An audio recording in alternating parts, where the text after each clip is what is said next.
MSS जल आपूर्ति 2004 में स्थापित की गई थी। हम या दूसरे निर्माण कंपनियों के लिए शुद्ध पानी उपलब्ध कराते हैं, जैसे कि कार्यालय, अस्पताल, बंदरगाह, होटल, सरकारी आपूर्ति आदि। हमारी सेवाएं 24/7 उपलब्ध रहती हैं। हमारी कंपनी ISO 901/2015 और ISO 1401/2015 प्रमाणित कंपनी है।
नमस्कार, न्यूज़ अब तक में आप सभी का स्वागत है। मैं हूं रोहित। इस वक्त हम खड़े हैं वीर सावरकर इंटरनेशनल एयरपोर्ट के यहाँ पर, और हमारे साथ यहाँ पर कुछ बच्चे जुड़े हैं। उनके साथ में संजय सिंह जी, बीजेपी के वाइस प्रेसिडेंट, देन उन बच्चों के सपोर्ट्स के लिए एक सर भी यहाँ पर, और यहाँ पर ह्यूमन राइट्स की जितनी भी महिलाएँ हैं, कुछ पेरेंट्स भी हैं। और सबसे पहले हम बात करेंगे इन बच्चों से। जैसा इन्होंने कायाकिंग नेशनल चैम्पियनशिप जूनियर बच्चों ने खेल करा है, तो सबसे पहले हम इस बच्चे से बात करेंगे और इस खेल के बारे में इनसे जानते हैं। आपका नाम बेटा? निकिता सरकार। बताइए। हम अभी भोपाल में नेशनल खेलने गए थे। सब जूनियर गेम में मुझे ब्रॉन्ज मेडल मिला। आपके साथ कितने बच्चे गए थे? कितने 9 बच्चे थे हम लोग। तो उनमें से किन किन लोगों ने प्राइज़ जीता है? मैंने अकेली नहीं जीती हूँ, लेकिन सभी ने बहुत अच्छे से कोशिश की थे। तो हम लोगों के 4 बच्चों के सिलेक्शन हुए खेलो इंडिया में। और सुनने में ये भी आया है कि आप लोगों को जो है यहाँ से जाने के लिए एडमिनिस्ट्रेशन की तरफ से कुछ सपोर्ट नहीं मिला। आप लोगों को यहाँ के कुछ लोगों ने जो है सपोर्ट करके भेजा है। जी, हमने खुद के पैसे से गए हैं। हमारे कोच लोगों ने हमारे मदद की है। तो आइए इसी विषय को लेकर हम बीजेपी के वाइस प्रेसिडेंट संजय सिंह जी से हम बात करेंगे और इनसे जानेंगे, क्योंकि कुछ बच्चों का फाइनेंशियल हालत बहुत ही ख़राब था और उनको इन्होंने सपोर्ट किया है, जो बच्चे जो है सदन ग्रुप के हैं। तो आइए हम इनसे जानते हैं।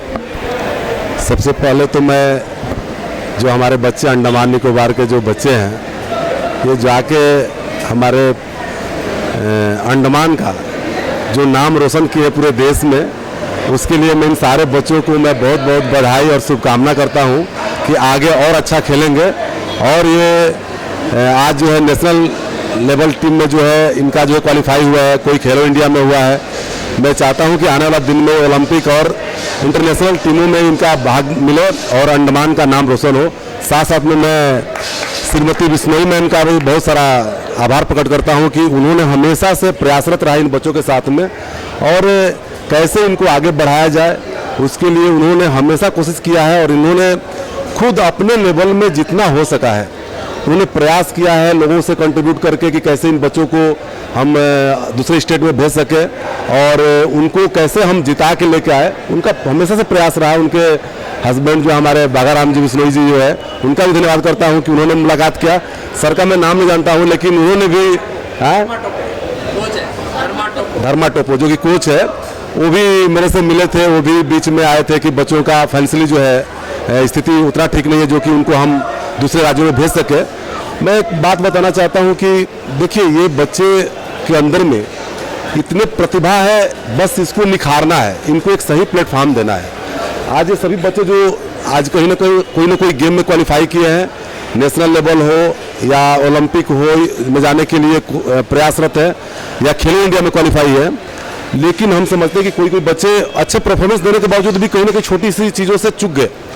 इसको जरूरत क्या है कि यहाँ के प्रशासन, मैं माननीय मुख्य सचिव जी से भी आग्रह करूँगा कि वो एक बार जो है जिमखाना ग्राउंड जो बच्चे लोग रहते हैं वहाँ पे एक विजिट करें और इन बच्चों से संपर्क करें कि वाकई में इनको वो सुविधा मिल रही है क्या, जो इनको इक्विपमेंट्स चाहिए, वो खेलने की वो इक्विपमेंट्स इनके पास है क्या। क्योंकि आज देश में खेल जो है आधुनिकता के तौर पे आगे बढ़ रहा है और ये बच्चे आज भी 20 साल पहले वाला वही सिस्टम को लेके यहाँ पे प्रैक्टिस कर रहे हैं, जो कि कहीं ना कहीं हम उस लेवल में जाके स्टेट लेवल में ही कहीं ना कहीं हम अपने आप को एक छोटा महसूस कर लेते हैं कि कहीं ना कहीं हम उसमें अच्छा परफॉर्मेंस नहीं दे पाते हैं। लेकिन इनके अंदर वो खासियत है, वो टैलेंट है, बस इनको निखारना, प्रशासन का सहयोग करना। देखिए हम सभी तो मदद करते हैं, लेकिन एक एक बच्चों का जाने आने का किराया करीब 30,000 के आसपास में है। अब बताइए ये सब साधारण परिवार से बच्चे हैं, एक मामूली परिवार से बच्चे हैं। अब बताइए कि ये 30,000 रुपये किराया दे के जाना, अपने आप को इक्विपमेंट्स खरीदना, एक बहुत बड़ा चैलेंज है और भारत सरकार ने प्रोविजन रखा है इसके लिए, लेकिन कहीं ना कहीं प्रशासन का सुस्त रवैया है। स्पोर्ट्स अथॉरिटी जो है अंडमान निकोबार का, उसका कहीं ना कहीं सुस्त रवैया है, जिसके वजह से बच्चे जो है एक सही परफॉर्मेंस नहीं दे पा रहे हैं। और इसलिए मैं माननीय मुख्य सचिव जी से आग्रह करूंगा कि इस पर कम से कम थोड़ा सा वक्त दे के एक बार जाए वहाँ पे, हमारे श्रीमती बिश्नोई मैम है उनसे मिले, सर से जो कोच है उनसे मिले।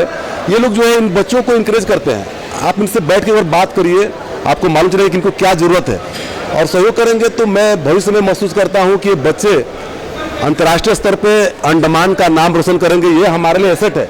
अगर वाकई में हम इनको सही दिशा देंगे, सही रास्ता देंगे, तो वो दिन दूर नहीं है जब अंडमान पूरे विश्व पटल पर एक अपना नाम कीर्तिमान करेगा।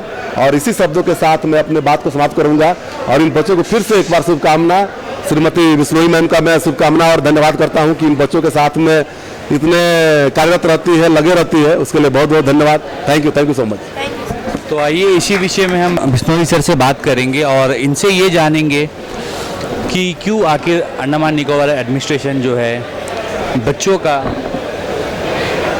कई खेलों में जो है सहयोग नहीं कर पाती है और उसमें क्यों आखिर वो फेलियर है, सर बताइए। सर मैं captain Vagaram Bishnoi, secretary Andaman Nicobar kayaking and canoeing association, और मैं खुद भी खिलाड़ी रहा हूँ 10-12 साल तक राष्ट्रीय और अंतर्राष्ट्रीय स्तर में, और मैंने बहुत सारी प्रतिभाएं जीती है और उसके बाद भी मैं खेल से कंटिन्यू जुड़ा हुआ हूँ और खेल से मेरा इतना लगाव है कि इन खिलाड़ियों के लिए जितना हो सकता है मैं अपना योगदान दे रहा हूं। लेकिन मैं चाहता हूं कि यहाँ के अंडमान निकोबार के जो और युवा है उनके पास टैलेंट होते हुए भी उनको उभारने के लिए यहाँ अंडमान निकोबार का जो प्रशासन का स्वस्थ रवैया, मतलब मैंने बहुत पर्सनली जाके खेल विभाग से बात किया कि सर हमारे खिलाड़ी जो है वो खेलो इंडिया में या राष्ट्रीय खेलों में क्वालिफाई करने के लिए आज उत्तराखंड जा रहे हैं राष्ट्रीय चैंपियनशिप में, उनको भेजिए।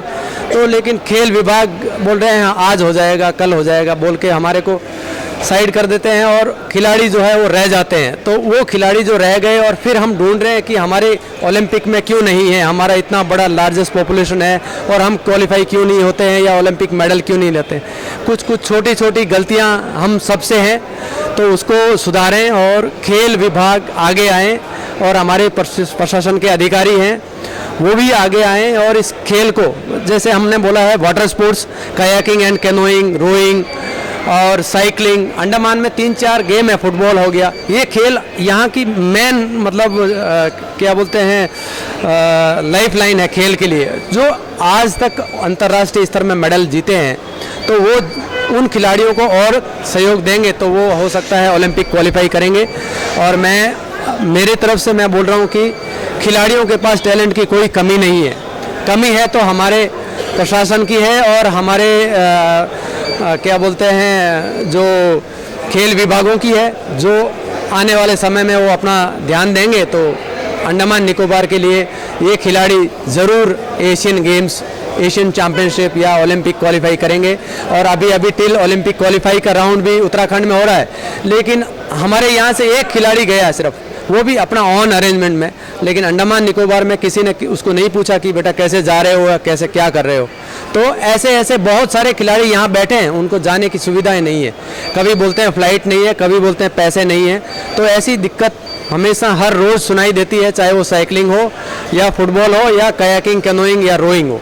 तो ये कुछ इवेंट है जो शायद बाकी इवेंट छिप गए हैं, ये भी छिप जाएंगे यदि हमारा ये प्रशासन का व्यवहार ठीक ठाक नहीं रहा। तो आने वाले समय में ये खेल भी नहीं दिखेंगे, मैं ये सोच रहा हूँ। तो मैं मेरी तरफ से कोशिश कर रहा हूँ इन खिलाड़ियों को। मैंने देखा है कि देखो, एक 15 साल की लड़की है जो आज राष्ट्रीय स्तर में मेडल जीत के आई है, जो निकिता सरकार है, या उससे पहले लेके आई संध्या किस्पोटा है, ये आपका सरकार है। ऐसे खिलाड़ी हैं जो आइलैंड से आते हैं। ऐसे कुछ बच्चे हैं जो हमारे यहाँ निकोबार, ननकौरी या कचाल के बच्चे हैं, उनके पास तो इतने फैसिलिटीज़ नहीं है, उनके पास इतना पैसा नहीं है कि वो अपना ऑन अरेंजमेंट करके मेलैंड में खेलने जाएं। तो प्रशासन का ये रूल एंड रेगुलेशन में लिखा गया है कि हाँ, इन खिलाड़ियों को हम सपोर्ट करेंगे, फिर भी वो नहीं कर पा रहे हैं। क्या वजह है वो हमको मालूम नहीं है, लेकिन ये बोलते हैं कि अभी पैसे नहीं है, अगला बार हो जाएगा। यही रवैया उनका रहा है। तो मैं चाहता हूँ कि प्रशासन से अनुरोध करता हूँ मेरी तरफ से कि प्लीज़ आगे आने वाले समय में इन खिलाड़ियों को संभालें और इस आइलैंड का नाम रोशन करेंगे ये खिलाड़ी। जय हिंद, जय भारत। बहुत बहुत धन्यवाद सर हमसे बात करने के लिए। तो जैसा आप देख सकते हैं यहाँ पर जितने भी बच्चे हैं सब बच्चों ने भाग लिया था, और उसमें से ये जो बच्ची है, इस बच्ची ने जो है ब्रॉन्ज मेडल लिया है। तो क्यों ना एडमिनिस्ट्रेशन इसके ऊपर आप ध्यान दें और इन बच्चों को आप सपोर्ट करें। इन बच्चों को ही नहीं, इस तरह के जितने भी बच्चे हैं उनको आप सपोर्ट करें, ताकि बच्चे गलत रास्ते में ना जाकर बच्चे खेल कूद में ध्यान दें। इवन वो हमारे द्वीप समूह का नाम भी रोशन करेंगे इससे। तो कहीं ना कहीं जो है एडमिनिस्ट्रेशन का नाम ही इससे बढ़ेगा और अंडमान निकोबार का नाम जो है और भी ज़्यादा रोशन होगा। आइए अब इन बच्चों के जो कोच हैं और जिन्हें इन बच्चों को जो है इनका पूरा समर्थन मिला है, हम उनसे बात करेंगे, श्रीमती बिश्नोई जी से, और उनकी क्या राय है वो हम जानते हैं। सर नमस्कार, मेरा नाम श्रीमती बिश्नोई है और मैं इन टीमों की कोच हूँ, और हमारे साथ और एक कोच है कर्मा टुप्पो। सर हमने अभी इसके लिए लड़ाई लड़ रहे हैं क्योंकि मैंने ज्वाइन किया अभी 6 महीना ही हुआ है, और 6 महीना में मैंने 3 बार कंपटीशन चले गई। भले ही हमें कोई सपोर्ट करो नहीं करो, हम अपना दे के या किसी के सपोर्ट लेके मैं टीम लेके गई। फर्स्ट बार जब हमने उत्तराखंड गया तब हमारा नेशनल गेम की क्वालिफाई थी, तो हमने उसमें क्वालिफाई किया, और उत्तराखंड में हमने सीनियर नेशनल में ये बच्ची भी थी और भी थे, ये बच्ची थी, तो उसमें हमने नेशनल गेम में 4 इवेंट में क्वालिफाई किया और 5 मेडल लाए हम, 2 गोल्ड 2 सिल्वर 1 ब्रॉन्ज। उसके बाद हमने नेशनल गए गुजरात में, नेशनल में भी हमने 3 मेडल लाया, 1 गोल्ड 2 ब्रॉन्ज। उसके बाद फिर अभी हमारी क्वालिफाई थी इसकी जो खेलो इंडिया की, अभी भोपाल में 30 तारीख से आयोजन हो रहा है, तो उसमें भी हमारे बच्चे ने 2 बॉयज़ 2 गर्ल्स क्वालिफाई किया, प्लस निकिता जो है सब जूनियर में 1 ब्रॉन्ज मेडल हासिल किया। और भी सर हम लोग यहाँ फ्लाइट की वजह से 1 दिन लेट गए, अगर हम 18 को वहाँ पहुँच जाते, 18 को हमारे सब जूनियर के सारी इवेंट 500 की ख़त्म हो चुकी थी, तो उसमें भी हमारी 2 मेडल और मिल जाती। लेकिन हमें दुख थे कि हम लेट से पहुँचे, भला कोई बात नहीं, हमने अपना पे करके कैसे भी करके पहुँच गए, और हमने 200,000 metre boys, 1000 metre girls, 500 metre junior girls, हम सभी में पार्टिसिपेट कर लिए, और करने के बाद उसमें मेडल मिला। लेकिन मुझे कहना है सर, भले ही हमारा एडमिनिस्ट्रेशन सपोर्ट करे, दे चाहे नहीं दे, लेकिन आम पब्लिक से मेरा रिक्वेस्ट है, आप लोगों से रिक्वेस्ट है, रूबी दीदी से है, संजय सिंह सर है, आप लोग हमें सपोर्ट करिए। देखिए अंडमान के बच्चे हैं और ये बहुत टैलेंट है, जैसे ये सब बच्चे अभी 6-6 महीना ट्रेनिंग करके गए तो भी फाइनल पहुँचे, बहुत अच्छा रिजल्ट किया। तो आपको तो पता ही है मेलैंड में ठंडा होता है, तो बच्चे जाके जल्दी से वेदर में सेट नहीं हो पाता, फिर भी हमारे बच्चे बहुत अच्छा किया। हमने अभी 4 इवेंट में क्वालिफाई भी करके आए, तो इसलिए मुझे ये उम्मीद है कि आप लोग हमेशा हमें सपोर्ट करेंगे। और स्पेशली संजय सिंह सर को तो मेरा तरफ से बहुत बहुत थैंक्स, क्योंकि एक बच्चा को 5 बच्चा को इंडियन टीम में ट्रायल देना था, एक निकोबारीज बच्चा था बिल्कुल नहीं जा पा रहा था, वो बोला मैडम नहीं जाऊंगा, वो गुस्सा से ट्रेनिंग भी छोड़ दिया। फिर मैंने इधर उधर बहुत जगह फ़ोन लगाया, रूबी दीदी को भी लगाया। तो उसके बाद में निकोबार से उनका ट्राइबल्स काउंसिल की तरफ से बोला कि सर से मिलिए, सर से बात कर लिया, आप जाओ, बच्चों को जाने का पैसा हो जाएगा। तो सर ने हमें दिया, उसमें मैं भी थोड़ा कुछ सपोर्ट किया, फिर वो बच्चों को वापस भी बुला लाया। तो इस तरह ऐसा करके वो बच्चा भी सिलेक्शन हो गया। मुझे उम्मीद है वो बच्चा इंडिया का टॉपर बन के ही दिखाएगा। वो निकोबारीज बच्चे हैं और वो टॉपर ही बनेगा। तो मैं, जब आपने इतना कुछ कह दिया, आप उस बच्चे का नाम भी बता दीजिए। और जेम्स है, निकोबार से, तेरेसा आइलैंड से है। आपको ये भी पता होगा, कुछ दिन पहले डेविड बेकहम नाम के एक बच्चे से जो है हमारे माननीय हमारे नरेंद्र मोदी जी, हमारे प्राइम मिनिस्टर जी ने मन की बात प्रोग्राम में उनसे बात की। तो क्या अब अगला नंबर इन बच्चों का है? आपको ऐसा क्या लगता है? जी, मैं तो इसके पीछे लगे रहूँगी। अगला बार में मेरा जेम्स का ही नाम आएगा और जेम्स इतना अच्छा भी करेगा। और एक दुख की बात है, अभी हमारे साथ और एक बच्चा था तेरेसा के, उसका नाम था लॉरेंस। तो यहाँ फ्लाइट बंद थी और हमने अचानक हड़बड़ी करके बच्चों से, कैसा इनके पेरेंट्स के सपोर्ट से हम अचानक चले गए। वो बच्चे के लिए कुछ नहीं कर पाया। वो बच्चा जाता तो बच्चों को जूनियर में मेडल मिलता, तो बच्चों को हम कर नहीं पाया क्योंकि बहुत लंबा सफ़र था हमारा। नियर अबाउट अभी 30,000 तक खर्चा किया बच्चों ने, तो कर नहीं पाया करके हमने उसको सपोर्ट नहीं कर पाया। लेकिन अगले बार हम उनको भी ज़रूर ले जाएंगे। और जो भी ट्राइबल्स बच्चे हैं, मैं उनको बहुत हेल्प करती हूँ, मन से चाहती हूँ, क्योंकि वो बहुत अच्छे करते। अभी तक एशियन गेम्स में इंडिया का फर्स्ट मेडलिस्ट है हमारे आइलैंड का जॉनी रोमल। उनका रिकॉर्ड अभी तक किसी ने ब्रेक नहीं किया। उन्होंने ओलंपिक भी क्वालिफाई किया। तो मैं भी चाहती, अभी जब मैं ये गेम से हूँ, मैं भी इंटरनेशनल प्लेयर हूँ, बहुत सारे मेडल ले चुका हूँ। अंडमान निकोबार के लिए 84 से ऊपर मेरे पास मेडल है। तो मैं जब अब ये फील्ड में इनके पास आ गई, ये बच्चों को भी मैं डेवलप कराऊंगी और हमेशा इनके साथ लगे रहूंगी। तो आप लोग हमें सपोर्ट करिए। तो जितने भी लोग हमें देख रहे हैं, हमारे व्यूअर्स से हम यही कहना चाहते हैं कि देखिए, जैसा इनका भी यही कहना है कि एडमिनिस्ट्रेशन की तरफ से इन्हें सपोर्ट नहीं मिल रहा है, लेकिन हम आशा करते हैं एडमिनिस्ट्रेशन भी इनको आगे सपोर्ट करे। प्लस जितने भी NGOs हैं उनसे हम ये कहना चाहते हैं कि आप भी एक कदम आगे उठाइए, आप लोग भी इनको सपोर्ट कीजिए। कुछ लोग देखिए यहाँ पर जो है आए हैं, उन लोग को सपोर्ट कर रहे हैं, जैसा यहाँ पर खड़े हैं। तो आप लोग भी आइए, आप लोग भी इनको सपोर्ट कीजिए। आपकी एक सपोर्ट से किसी की जो है लाइफ बन सकती है। बस हम यही कहना चाहते हैं। इसी के साथ ही मैं रोहित, कैमरामैन महेश के साथ न्यूज़ आप तक। धन्यवाद। अंडमान से जुड़ी सभी छोटी बड़ी खबरें देखने के लिए हमारे अपने न्यूज़ आप तक यूट्यूब चैनल को सब्सक्राइब करें और बेल आइकॉन प्रेस करना ना भूलें। हमारा अपना न्यूज़ आप तक, अब सच देखेगा अंडमान।